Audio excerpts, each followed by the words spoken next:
আজকে যাচ্ছি একটা অন্যরকম শিব মন্দিরে। এটাকে অবশ্য লোকে জানে কাশীপুরের কৈলাস ধাম নামে। এটা কেন অন্যরকম সেটা ওই শিব মন্দিরটা দেখালেই হয়তো আপনারা বুঝতে পারবেন। উত্তর কলকাতার বাগবাজার ক্রসিংটা পার করে কাশীপুর রোড দিয়ে কিছুটা এগোনোর পর বাঁ হাতে কালীপ্রসন্ন সিংহ রোড দিয়ে কিছুটা গেলেই এই মন্দির গঙ্গার পাড়ে। কালীপ্রসন্ন সিংহ ছিলেন এক বিখ্যাত বাঙালি লেখক, নাট্যকার আর সমাজসেবীও। তার উল্লেখযোগ্য বইয়ের মধ্যে হুতুম প্যাঁচার নকশা অন্যতম, আর তিনি এই হুতুম প্যাঁচা ছদ্মনামেই বই লিখতেন। এবার ফিরে আসা যাক মন্দির প্রসঙ্গে। গঙ্গার পাড়ের এই সুন্দর রাস্তা ধরে 40-45 মিনিট চালানোর পর পৌঁছালাম মন্দিরে। এই মন্দির খোলা থাকে সকাল 6টা থেকে দুপুর 12:30, আবার বিকেলবেলা খোলে 4টের সময় আর বন্ধ হয় রাত্রি 9টার সময়।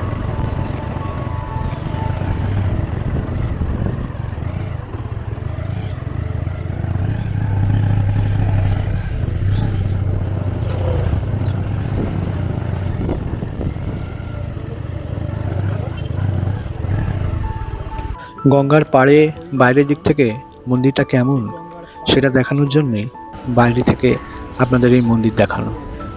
এরপরে মন্দিরের ভেতরটা দেখাবো আপনাদেরকে।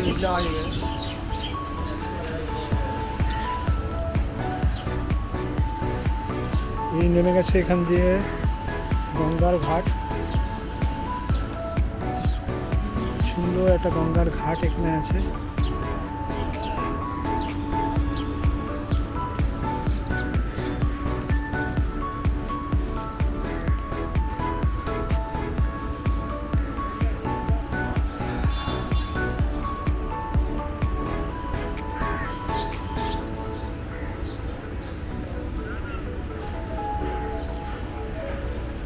আর এই হচ্ছে গিয়ে মন্দির।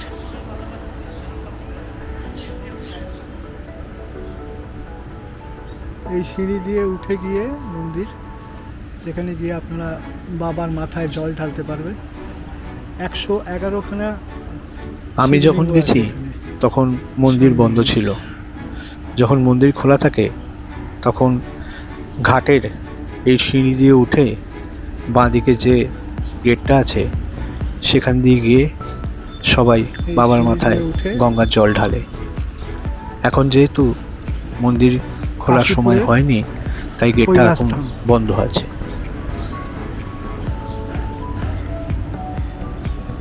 এই রাস্তা এখান দিয়ে সোজা এসে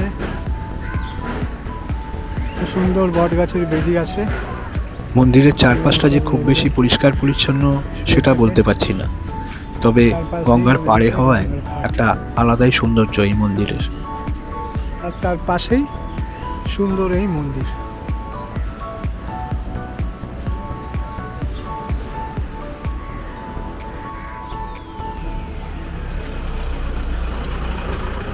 এবার চলুন দেখে নেওয়া যাক মন্দিরের ভেতরটা কীরকম, যেটার জন্য এখানে আসা আর আপনাদেরকে এই মন্দিরটা দেখানো। ওম নমঃ শিবায়।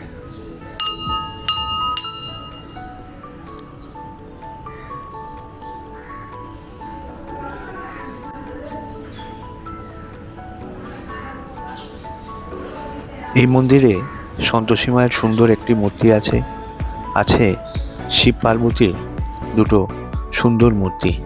এখানে পুরোহিতের সঙ্গে কথা বলে জানতে পারলাম এই মন্দিরটা প্রায় 77 বছরের পুরনো মন্দির।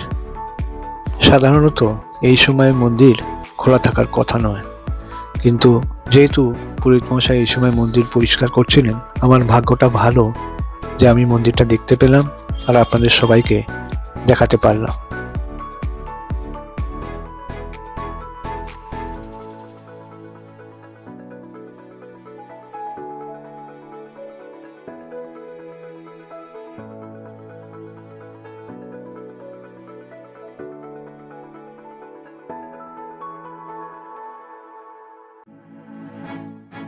আমি ওনার কাছ থেকে জানতে চাইছিলাম যে এই মন্দিরে সব মিলিয়ে কতগুলো শিবলিঙ্গ আছে। উনি আমাকে বললেন 111টা, আর এটাও বললেন যে এই সময় তিনি কথা বলতে চান না, কারণ এই সময় মন্দির পরিষ্কার করার সময়, আর কথা বললে এখন ওনার দেরি হয়ে যাবে, তাই আমাকে নিজেই ঘুরে দেখে নিতে বললেন। আজকে যেহেতু বুধবার, তাই ভিড় অতটা নেই, আর এখন মন্দির খোলেও নি। তবে যদি মন্দির খোলেও আজকের দিনে খুব একটা ভিড় হয় না যতটা সোমবারে হয়। তাই একদম ফাঁকা থাকা অবস্থায় আপনাদেরকে এই মন্দিরটা ঘুরিয়ে দেখাতে পারলাম।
গঙ্গার পাড়ে সুন্দর আর অন্যরকম এই শিব মন্দিরের ব্লগটা আপনাদের কেমন লাগলো অবশ্যই কমেন্ট করে জানাবেন।